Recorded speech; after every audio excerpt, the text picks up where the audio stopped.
Kurš tev liekas ir skaistāks, tu vai es? Tu. Kāpēc? Tāpēc, kad es sevi nevērtēju tik augstu vairāk. Tu teici vairāk. Kas to mainīja? Kāpēc? Tad, kad es mainīju savu izskatu, es mēģināju sevi atgūt, bet tomēr man ir ļoti jācīnās ar savu svaru, jo es tikko nometu 17 kg, un katrai sievietei gribās zināt, ko tad viņa vīrietis īstenībā par viņu domā.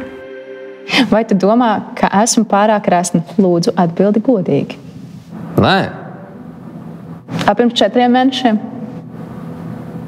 Es pat nedomāju par to tajā brīdī, nē. Bet tad, kad tu man to teici? Ak, Dievs, Katrīna, tā kā mēs kašķējamies, mēs vēl daudz cits lietas pasakam.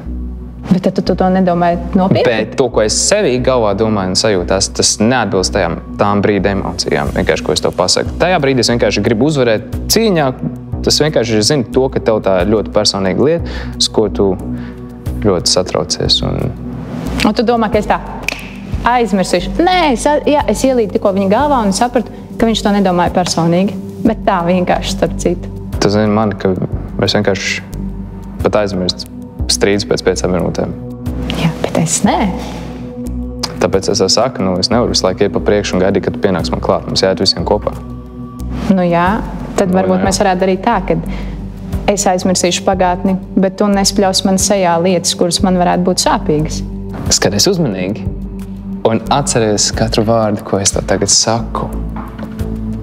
Man svarīgais ir tu, nevis kas tavā galvā ir vienmēr bijušas par to, kā tu vizuāli izskaties. Tu esi svarīgi. Beidz uztraukties par tādām. Es to apprecēju tevi, nevis tavu vizuālo, saproti. Tātad viņa ir vai nav resna? Come on! Nē! Tu neesi resna. Paldies. Bet tagad es to zinu.